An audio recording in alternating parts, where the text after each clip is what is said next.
अस्सलाम वालेकुम, नमस्कार, सत श्री अकाल एंड गुड इवनिंग। मैं हूँ आरज़ू काज़मी और हमारे साथ डॉक्टर प्रोफेसर मुक़्तदिर खान साहब हैं।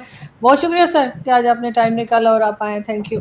थैंक यू वेरी मच आजू जी। कैसे हैं? आपके सुनने वालों को मेरा सलाम, नमस्ते, सत श्री अकाल, वनक्कम।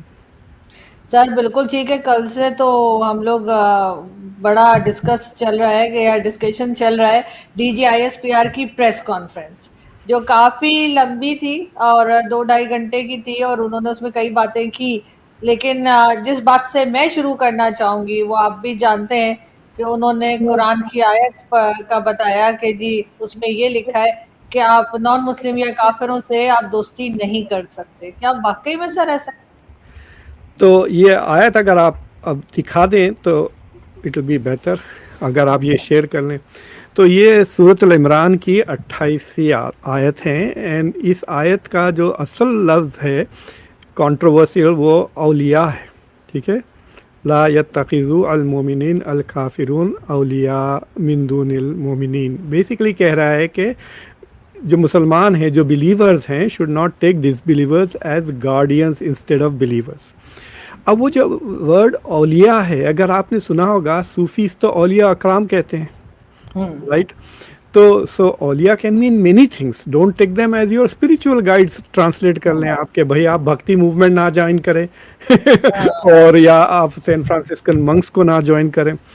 लेकिन इस आयत को इन्होंने ऐसा यूज़ किया कि भाई आप हमको छोड़कर, हम मुसलमान हैं, हमको छोड़कर आपने इंडिया को अपना औलिया बना लिया। सो अब बाज़ लोग इसको फ्रेंड के तौर पे डिसाइड करते हैं, बट द ऑफिशियल जो ये ख़ास तौर से जो मुसलमान माइनॉरिटीज़ है उनके लिए ये आयत becomes very problematic. For example, अब इंडियन मुस्लिम्स के लिए या तो मोदी हैं या राहुल गांधी है, जो ऑप्शंस हैं, तो किसको वोट डालें आप बताइए। रीजनली उनको लोकल लीडर्स मिलते हैं, ममता बनर्जी थी। तो अगर वो लोग नॉन मुस्लिम को लीडर ना लें तो क्या करेंगे? ठीक है, हैदराबाद में ओवैसी को वोट डाल के बच गए, अब बात दूसरी जगहों तो ऑप्शन ही नहीं है। सो द वर्ड औलिया has to be understood in the regional context, local context. तो अमेरिका में कहते हैं कि भाई आप अटॉर्नी, आपका पावर ऑफ अटॉर्नी ना दें या स्पिरिचुअल गाइड ना बनाएं, but it should not. I think historically मुसलमानों ने उसको औलिया अकराम सूफ़ी मूवमेंट में लिया है। औलिया means your spiritual guide. So yes, अगर आप किसी नॉन मुस्लिम को अपना स्पिरिचुअल गाइड बना रहे तो it's like you are leaving the faith. लेकिन इन्होंने कहा कि भाई अफ़गानिस्तान जाकर, तो आप वो आयत दोबारा बताए, because there something else in it जो मैं बताना चाह रहा हूँ। श्योर। हाँ, तो अगर आप वो देखें, उसमें there is this verse, unless it is a precaution against their tyranny, कह रहा है। तो ये जो चीज़ है कि भाई अगर आपके ऊपर जुल्म कोई कर रहा है तो आप उनको अपना औलिया बना सकते हैं। This is how Muslims have interpreted this. तो मैं ये कह रहा हूँ कि this can also be interpreted by saying कि पाकिस्तान अफ़गानिस्तान पे जुल्म कर रहा है, इसलिए बचने के लिए उनसे वो इंडिया की तरफ मुड़ गया। मैंने भी इस पे एक शो किया, तो मेरा वो इंटरप्रिटेशन के wise in that interpretation working.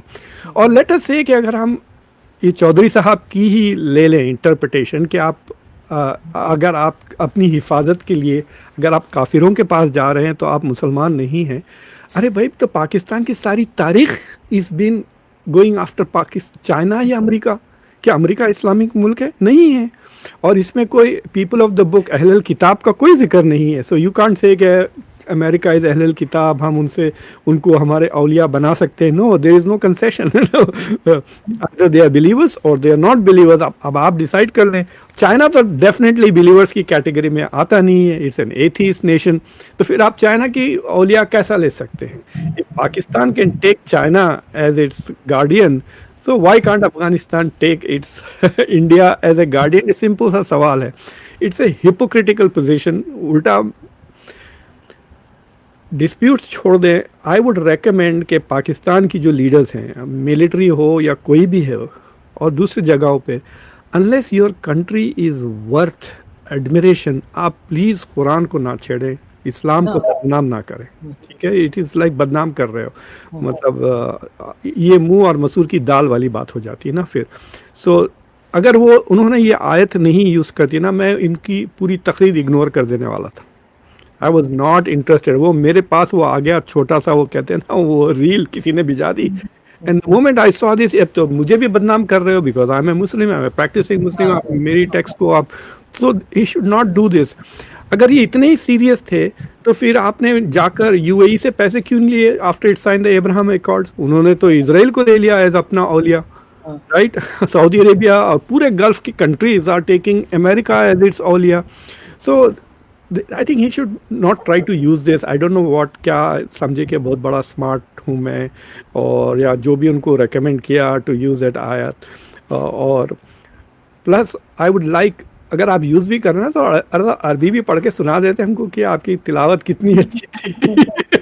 लेकिन सर ये तो लोगों में नफरत बढ़ने वाली बात हो गई ना, कि आपका कोई नॉन मुस्लिम या वो आपका दोस्त नहीं हो सकता, जबकि हम तो चाइना की एग्जांपल देते रहते हैं कि जी चाइना से हमारी बड़ी दोस्ती है और समुद्रों से गहरी और क्या कुछ। इनफैक्ट राइट नाउ ईरान को ले लें या पाकिस्तान को ले लें, it is the non Muslims who are proving to be better friends. देखिए आप हर मुस्लिम कंट्री के लिए there is some non Muslim country which is a better friend than a Muslim country. Afghanistan के लिए India is proving to be a better friend than Pakistan. Iran के लिए China is proving to be a better friend than the Gulf country जिन्होंने उस पर हमले कर रहे हैं सारे के सारे मुस्लिम मुल्क मिलकर। So in that sense Pakistan के लिए क्या what has other countries done for Pakistan? Nothing. दूसरे Muslim countries, the only country that is supporting you, देखिए एटलीस्ट ड्यूरिंग ऑपरेशन सिंदूर आपके पास अजरबैजान और टर्की का थोड़ा बहुत मदद आए, but the real help came from China. So I think ये देखिए these are very simple things है। जैसा मैं कह रहा हूँ ना कि वो स्पिरिचुअल है। इट्स लाइक सेइंग कि आप किसी बुद्धिस्ट के पीछे नमाज ना पढ़ें, that is all it means. and that makes sense also, right?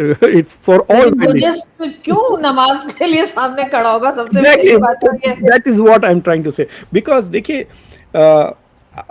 मैं उस आयत की टाइमिंग नहीं देखा। देखिए if the verse was revealed before the procedures of सलाह वगैरह अगर आ गए थे तो देन यू कैन से कि जब इस्लाम की अर्ली डेज में तो कई रिचुअल्स ओवरलैप होते थे ना, जैसा हज की बात है। अगर आप हज करने गए, ठीक है, तो हज पे तो कंट्रोल नहीं था, मतलब हुजूर की लास्ट 2 डेज में मुसलमानों का कंट्रोल आया ना, तो उससे पहले जो भी इमामत कर रहा था हज में वो तो काफिर ही था। तो आप हज कैसा कर रहे थे? You are going there but you are doing हज विद सम काफिर इमाम। So I think we should take it like that. और देखिए जो दुनिया की जो चीज़ें हैं ना, वो दुनिया की लॉजिक पे यूज़ करें, बिकॉज फिर बाद में लोग पूछने लगेंगे दूसरे आयतें लेकर कि आप ये आयत लेकर क्यों नहीं प्रैक्टिस कर रहे हो, वो आयत पे क्यों नहीं प्रैक्टिस कर रहे हो, वुमेन कान बी लीडर्स, ये वो सब सारा का सारा शुरू हो जाएगा। It will become like a Taliban, another country. और so I think it was a bad stroke. They should not bring religion into politics. It is, उन्होंने तो सर कल की अपनी जो प्रेस कॉन्फ्रेंसेस में बहुत बार रिलीजन को लाए।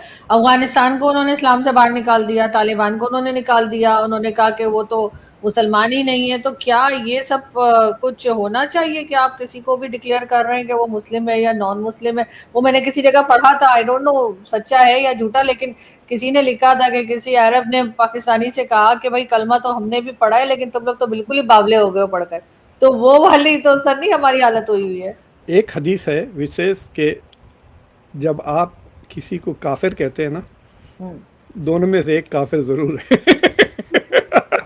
So one of the two is, but I think it is distasteful to do that. He should not have done that, because देखिए it's not also very smart. There are lots of religious people in Pakistan जो ये बात सुन के उनकी तो दिमाग ख़राब हो गया था। आपको पता है क्या नाम था वो डॉक्टर, उनका नाम भूल जाता हूँ, जो बड़े डॉक्टर बहुत तकरीरें करते थे वगैरह। तो a lot of religious leaders, Israr Ahmed साहब का एक कोट में पढ़ा था, मुझे बड़ी हैरत हुई थी। That he said this, he said कि जब मैं तालिबान को देखता हूँ तो मुझे सहाबा याद आते। So there are people in Pakistan, religious establishment, who have a lot of admiration for the Taliban. India है तो तालिबान को देवबंद वालों ने बुला लिया उनको। तो ये जो रिलीजियस एस्टेब्लिशमेंट है आपका खुद का, वो तो बहुत ही चिढ़ जाएंगे अगर आप उनको काफिर कहेंगे, राइट? मतलब you are losing your own supporter ना।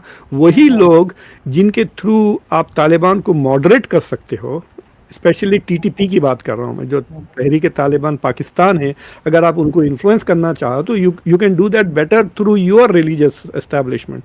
अब आप अपने रिलीजियस एस्टेब्लिशमेंट को एलिनेट कर दोगे अगर कहोगे कि तालिबान काफिर हैं, ये हैं, वो हैं, और इनका it's not his job to give this फतवाज मतलब ये इनका काम एग्जैक्टली नहीं है। लेकिन सर बाकी भी तो वो जो बातें कर रहे थे आप कहाँ तक एग्री करेंगे कि बलूचिस्तान में कुछ भी नहीं है, ये ऐसे ही प्रोपेगेंडा फैलाते रहते हैं, सब कुछ भारत कर रहा है, अफगानिस्तान में भी, बलूचिस्तान में, कश्मीर में, कहाँ तक आपको ठीक लगती है इस किस्म तो की बातें? उन्होंने जो डेटा शेयर किया है ना, आपने देखा शुरू की जो स्लाइड थी वो इतनी, मैं क्या बताऊं, इतनी खतरनाक थी। तो ऐसा जैसा कि मुल्क इज एट ए, मतलब फॉर एग्जांपल उन्होंने कहा कि ये 7 महीनों में 3145 टेररिस्ट अटैक्स हुए हैं। सोचिए आप, 210 दिन कुछ हुए हैं राइट इस साल में। तो 200 दिन में 3000 अटैक्स, यानी तकरीबन 10, 11, 12, 13 की पता नहीं कितने अटैक्स हो रहे हैं, 10 से ज़्यादा अटैक्स हो रहे हैं पर डे आपके पास terrorism. So this country is like in a turmoil होना चाहिए। दूसरी चीज़ ये कह रहे हैं कि 819 लोग मारे गए, 303 मिलिट्री लोग मारे गए। इन्होंने 2084 लोगों को मार डाला। 40,000 इंटेलिजेंस बेस्ड ऑपरेशंस हुए हैं, जिसमें से 31,000 बलूचिस्तान में। तो आप मुझे बताएं कि अगर आप 7 महीनों में 31,000, सोचिए 200 दिन में 31,000 या सौों की तादाद में 200 के करीब आप ऑपरेशंस कर रहे हैं पर डे, पर डे, और कह रहे थे कुछ नहीं है। मतलब this is like a war. I can कैसे हो सकता है सर? 200 ऑपरेशन हो भी कैसे सकते हैं एक दिन में? अमेरिका ईरान के खिलाफ इतने ऑपरेशंस नहीं किया 4 महीने में जितने ये रोज आना कर रहे हैं सोचिए। लग रहा है कोई एक जीरो ज्यादा लगा रहे हैं, नहीं कुछ नो, काउंटिंग का एरर है। मतलब फॉर एग्जांपल रिपोर्ट आई कि सर टेररिस्ट आ रहे हैं, तो वो कुर्सी से उठ गए, चलो एक एक्शन हो गया फिर बाहर दरवाजे के बाहर निकल के मैंने दूरबीन से देख लिया, चलो दूसरा एक्शन हो गया। ये क्या बकवास कर रहे हैं हाँ, इतने मतलब सुन के सभी हैरान हो गए, इतने ऑपरेशंस कैसे हो सकते हैं? सो वो भी intelligence based operation. So without intelligence stupid operation पता नहीं कितने किए इन्होंने। So I found that, I don't know, like see देखिए कि ये नीचे के लोगों ने बनाया ना ये पावर पॉइंट, और फिर ये आई होप कि one of the things that I found के खास तौर से आपकी ब्यूरोक्रेसी में कि होमवर्क ठीक से नहीं करते बंदे अनप्रिपेयर्ड आ जाते हैं। Did he look at the presentation? क्या उसको समझ में नहीं आया कि ये 31,000 अगर हम बलूचिस्तान में कर रहे हैं ऑपरेशंस, कैजुअलिटीज़ और अटैक्स केपीके में ज़्यादा हो रहे हैं कंपेयर टू बलूचिस्तान, लेकिन आपके ऑपरेशंस बलूचिस्तान में ज़्यादा हो रहे हैं, वो भी intelligence base. Is trying to say कि these are very special operations. अगर आपका इतना ज़्यादा पेनिट्रेशन है, फिर आप कैसा कह सकते हो? ये तो दिस टेल्स यू कि पूरा का पूरा province must be in uprising, right? Kashmir में एक एपिसोड हुआ है 1.5 साल में, पिछले हमारे पास की बात कह रहा हूँ। सो उसमें इतना टेंशन लोगों को रहता है, तो आप 31,000 ऑपरेशंस कर रहे हो। Like I don't understand what is saying. He is saying that the army is at war against its own province की बात कर रहे हैं ना। टोटल अभी इन्होंने 7 महीने में सिर्फ 40,000 ऑपरेशंस किए हैं। I think he is trying to impress the public. मुझे लगता है कि ये अगर if you take the Mohsin Naqvi की स्पीच और ये देखें कौन इंचार्ज है पिछले 4-5 साल से, ये दोनों ही इंचार्ज है ना राइट और फिर ये खुद ही कह रहे हैं कि हमारा सिस्टम कोलैप्स हो गया। अरे तो आप जिम्मेदारी लीजिए, get out of the way, let somebody else try it, right? Imran Khan को बुलाए, निकाले बाहर, मे बी वो चलाएं, who else is going to take in charge? So एक तो एक कह रहे हैं कि आप सिस्टम कोलैप्स हो गया, दूसरी चीज़ ये ऐसे कि यू आर नॉट, और मैं फिर उन्होंने इशारतन कह दिया कि India is responsible because operation Sindoor fail हो गया, तो इंडिया इज़ रिस्पॉन्सिबल। देखिए, तो आपके जो एफर्ट्स जो हो रहे हैं ना, आप नेगोशिएट करें इंडिया से आकर, टॉक टू देम। मतलब India is not interested in destabilising Pakistan, because जो पल्ले पड़ेगी हमारे ही प्रॉब्लम हो जाएगी ना, इंडिया के लिए it will become a huge problem. अगर आपके पास से पीपल डोंट रियलाइज, देखिए आप कल जो ये जो इजराइल और अमेरिका ने मिलकर जो स्पेन के ऊपर किया, 60,000 भिजा दिए, उस तरह के रेफ्यूजीज अगर एक दिन में आ गए तो it will be a big problem for India. So India doesn't want, India wants a weak Pakistan but not a destabilised Pakistan. ये this is the India's position. तो India is not going to destabilise Pakistan to the extent के वो टूट जाए या problems हो जाए, but they are telling अगर इंडिया का रोल भी है, आप they have to show. He had पूरे प्रेजेंटेशन में मुझे कोई सबूत नहीं नजर आया इंडिया के खिलाफ, उन्होंने एक भी सबूत नहीं प्रेजेंट किया. लेकिन अगर India is also part, the message is you stop messing in Kashmir, we will stop messing in other parts of the. ये टिट फॉर टैट वाली बात है. बट आई थिंक कि जब तक आपके पास 2-3 चीज़ें नहीं हुए ना आजू जी, ये आपका सिचुएशन, ये जो 10 साल वाली बात कही ना मोहसिन नकवी, मैं आपको कह सकता हूँ कि कभी ठीक नहीं हुई. आपको मैं बताऊँ, डोनाल्ड ट्रंप का और यूरोप का सबसे बड़ा प्रॉब्लम क्या था पिछले दोनों टर्म का ले लीजिए.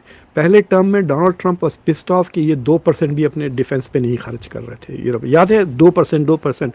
अब उन्होंने फिर यूरोपियंस ने क्या किया पता है, अब फॉर एग्जांपल आपको फ्री एजुकेशन मिलता है यूरोप में, फ्री हेल्थ केयर मिलता है, तो इन्होंने क्या किया, वो जो एजुकेशन वाला जो फौज पे जो फौजी को हेल्थ मिलती है, जो फौजी को एजुकेशन फ्री मिलती है, उसको उन्होंने शिफ्ट कर दिया डिफेंस वाले बजट में instead of education budget, and they said we have 2% on defence. तो डोनाल्ड ट्रंप को बड़ा गुस्सा है, चलो 5% कर दो, ठीक है. तो सिवाय पोलैंड के no country has gone above 2%. 2.1 2.2 पे है यूरोपियंस. आपका बजट 15% है, पता है आपको फौज पे, यू आर स्पेंडिंग 15%. हैरत अंगेज है, मतलब क्या आप सारी यार इससे भी ज्यादा है, ये तो वही जो अनाउंस हुआ है सर, इससे ज्यादा है. कई लोग मुझे पाकिस्तान में कहते हैं कि हाँ, बिकॉज आपकी जो एक आप टैक्स नहीं कलेक्ट करते हैं, दूसरा आपकी फौज इकोनॉमी को भी कंट्रोल करती है ना.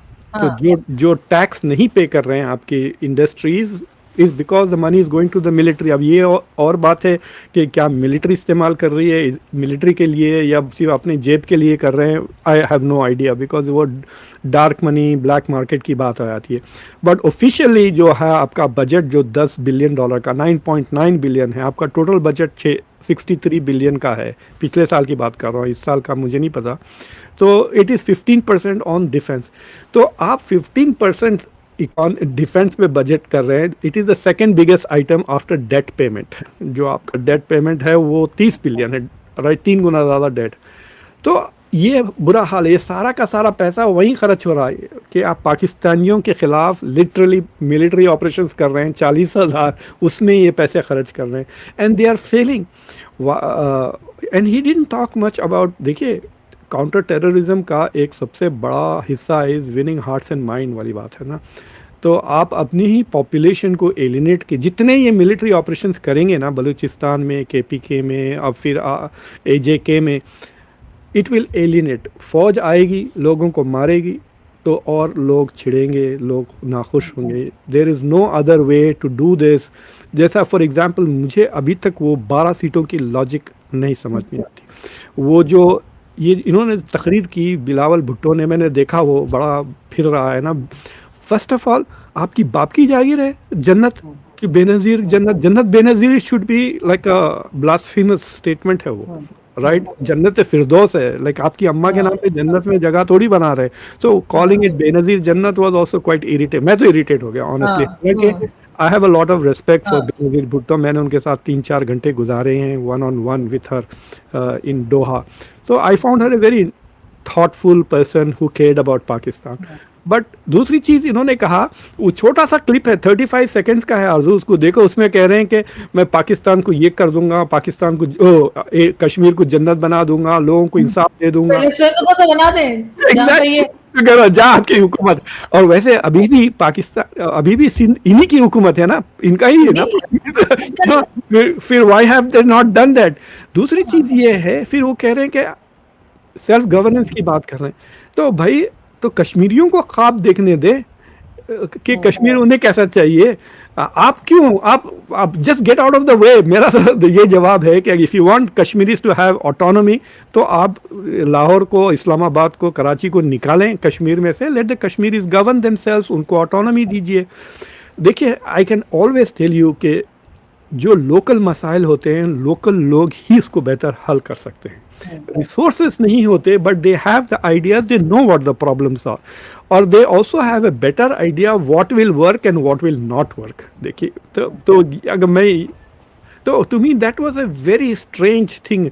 तो उसमें क्या हो रहा है, it gives you an impression के मैं ये लफ्ज़ का इस्तेमाल, जो उन्होंने कहा कि ये नारा नहीं है, इट इज़ एक्चुअली ए नारा कि मैं जन्नत बना दूंगा bill.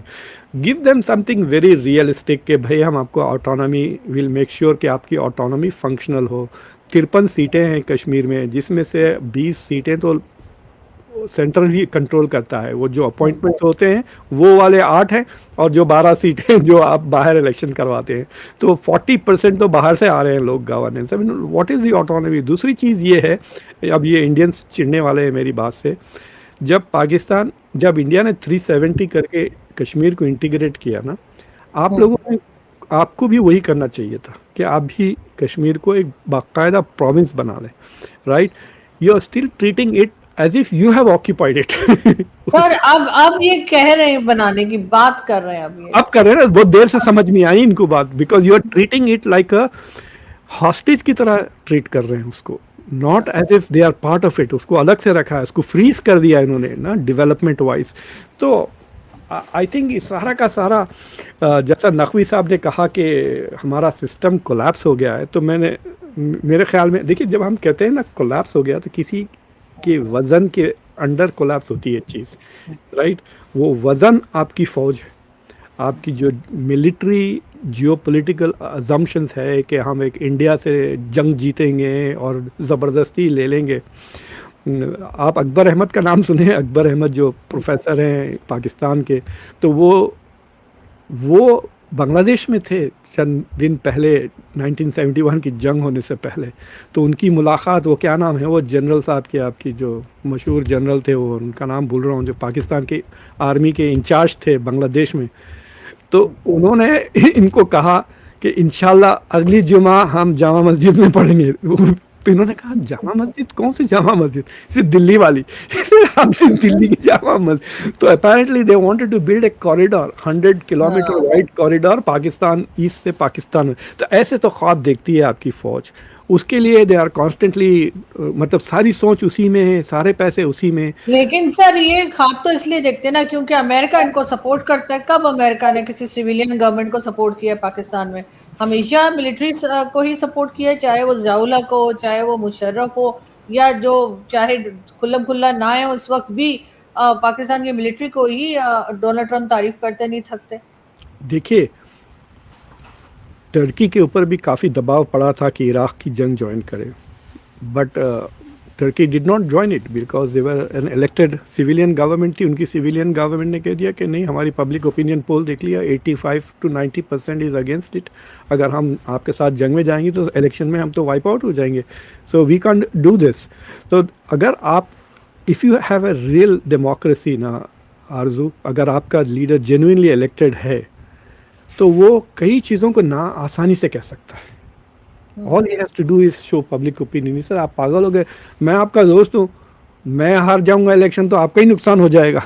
So let your friend be in power, let me do what my public allows me, what so they will make the demands जो आप, जैसा नेतन्याहू से कोई डिमांड नहीं करते, क्योंकि वो कहेगा अगर मेरे को इलेक्शन में हरा देंगे कल। लेकिन वो एमबीएस से डिमांड कर सकते हैं, क्योंकि एमबीएस को तो पब्लिक ओपिनियन से इंडिपेंडेंट है उसकी decision, right. He can decide, he can not. तो जब तक आपकी फौज डिक्टेटरशिप की तरह चलेगी, it is easy for the US to manage Pakistan. और अगर आपके पास जेन्युइनली इलेक्टेड गवर्नमेंट है ना, तो उनको और मेहनत करना पड़ेगा। जो फॉरेन पावर जो आता है, they will have to give you more also. देखिए अभी भी जो आपको एड मिलती है ना, वो मिलिट्री एड मिलती है। तो पाकिस्तान क्या करती है, अब देखिए इंडिया का बजट, कुछ जो मिलिट्री बजट है वो $80 बिलियन से ज़्यादा है, यानी आपके टोटल बजट से ज़्यादा। असदुद्दीन ओवैसी ये बार बार कहते, उनको बड़ा मज़ा आता है ये कहते हुए तो मेरे सामने भी एक बार कहते हुए वो हंस रहे थे, सर यार क्या ये छोटा सा मुल्क है, हमारा डिफेंस बजट इनके टोटल बजट से ज़्यादा है। तो अब पाकिस्तान का जो डिसएडवांटेज है, आपके पास 10 बिलियन आपका बजट है, इंडिया का 80 बिलियन है। अब इसको जो फिलअप करने जाते हैं वो अमेरिकन एड से करते हैं या चाइनीज़ एड से। तो अमेरिका से आपकी सिविलियन डेवलपमेंट के लिए कुछ भी पैसा नहीं आता। एजुकेशन में इन्वेस्ट करवाएं, देखिए दुबई वगैरह में इतने सारे अमेरिकन यूनिवर्सिटीज़ खुले हैं। अगर आप इलेक्टेड पर्सन हैं, अगर आपसे कुछ मदद मांग रहा है अमेरिका कि please negotiate for us with Iran, I would have said why didn't you open A branch of MIT in Lahore and open a branch of Harvard in Karachi and I will help you there. बहुत आसानी से हो सकती है इस तरह की चीज़ें, but the military is only interested in हमको हेलीकॉप्टर्स दें, हमको रॉकेट्स दें, हमारे F-16 को ज़रा सर्विसिंग करवा दें, इस तरह के आपको जो पैसे मिले हैं ट्रम्प से अभी तक, they are only F-16 related, if you notice right. 2 बार जो पैसे मिले हैं वो F-16 रिलेटेड ही हैं, और वो सारे पैसे कहाँ जाते हैं? जो F-16 बनाते हैं वो सर्विसिंग कर रहे हैं, राइट। तो इट्स लाइक वो डोमेस्टिक सब्सिडी है आपके पास, ठीक है।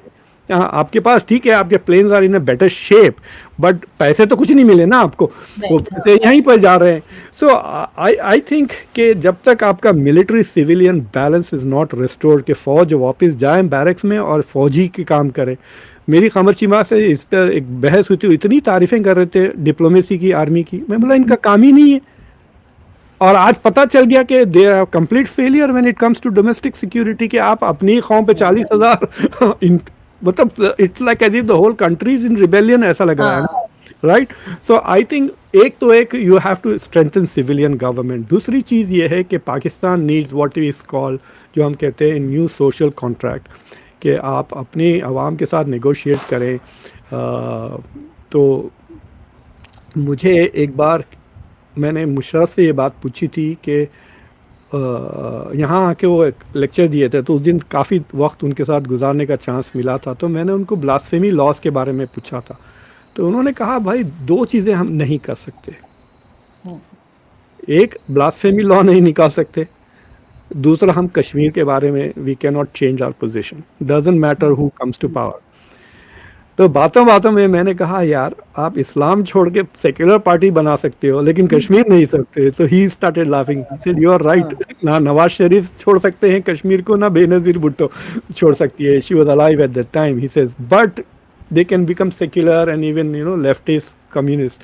बट आई थिंक के इससे पहले कि कोई खुदा न खास्ता कोई मेजर कोलैप्स हो जाए जिससे सारे दुनिया को तंग करें आप लोग, I think you really need to, because refugees हर जगह जाएंगे, वो सब दुनिया को चाहिए हमें पैसा देता रहे ताकि हम उन्हें तंग ना करें, हमारी सांस आती रहेगी। तो वरना आपने सुना नहीं था हमारे फील्ड मार्शल ने कहा था कि अगर हमें कुछ हुआ हम आधी दुनिया को लेके डूब जाएंगे। तो वो उस पर भी बड़ी डिबेट्स हो गई थी इंडिया में कि ये ऐसा क्यों कहा है। तो वो तो हम लोग हैं प्रॉब्लम, और हमें सही रखना जो है वही फायदा है सब कंट्रीज को। देखिए प्लस उस पर अफसोस की बात है, मैं भी ज़रा वीडियोस देख रहा था नेपाल में जो वायलेंस चल रही है, उस वीडियोस को देख के मुझे अफसोस हो रही थी कि जो लोग मार रहे हैं, जो लोग मार खा रहे हैं, दोनों इतने गरीब हैं, बराबर कपड़े नहीं है, बराबर चप्पल नहीं है, उसकी वजह से रिलीजन को लेके एक दूसरे की पिटाई कर रहे हैं। I find that very very difficult. ख़ास तौर से ऐसे दौर में, हम ऐसे ज़माने में रहते हैं वेयर आदमी को अच्छी ज़िंदगी गुजारने के लिए बहुत चीज़ें हैं। देखिए 60 इज़ द न्यू 40। मेरी उम्र में इंडिया में लोग रिटायर हो जाते थे। I am not planning to retire, नहीं होना नहीं चाहिए सर। वैसे मैं तो हमेशा I am looking forward to the इंशाल्लाह नेक्स्ट 25 इयर्स के लिए। बहुत गलत सोच है ये। मेरा तो मानना है कि इंसान को हमेशा काम करते रहना चाहिए, अपने आप को फिट रखना चाहिए। But what I am trying to say is this is because of better health care ना। तो मुझे अच्छी तरह से याद है जब मैं यंग था and I used to see people 58 year old जो इंडिया में रिटायरमेंट एज थी, वो बूढ़े लगते थे, right. But now we are planning, मतलब मैं स्विमिंग करता हूँ, टेनिस खेलता हूँ, अभी सीजन हमारा शुरू होने वाला है, we do lots of things because of the health care is good. तो ये दौर में आपका हेल्थ केयर अच्छा है, आर्टिफिशियल इंटेलिजेंस आ रही है। इनफैक्ट मेरा एक ख्वाब है कि मैं स्पेस से कन्वर्सेशन करूँ, यू नो। लेकिन प्रॉब्लम ये है कि है बड़ा महंगा, $2.5 लाख लगते हैं, और वो भी 11 मिनट सिर्फ। जो अमेजॉन बेजोस की जो ट्रिप है वो 2 मिनट में क्या मैं हेलो वेलकम टू कन्वर्सेशन बोले तक वापस आ जाएंगे। But maybe in 10 more years I will be able to go into space. मुझे 24 घंटे चाहिए स्पेस में ताकि मैं पूरा एक शो बराबर कर सकूं वहाँ से। So we are living in a period जैसे आदमी ऐसे ख्वाब देख सकता है ना, राइट, कि हम ऐसे ख्वाब भी देख सकते हैं कि मैं ऐसा शो करूं कि बैकग्राउंड में चांद हो, you know, like closer to the moon while I am in space. So ऐसे दौर में आप लोगों को भूखा मार रहे हो 1600। आप देखिए इनफैक्ट व्हाट मे बी आप में मिलके एक शो करना चाहिए, बांग्लादेश और पाकिस्तान को कंपेयर करके देखें आप 1971 कहाँ थे और अब कहाँ हैं।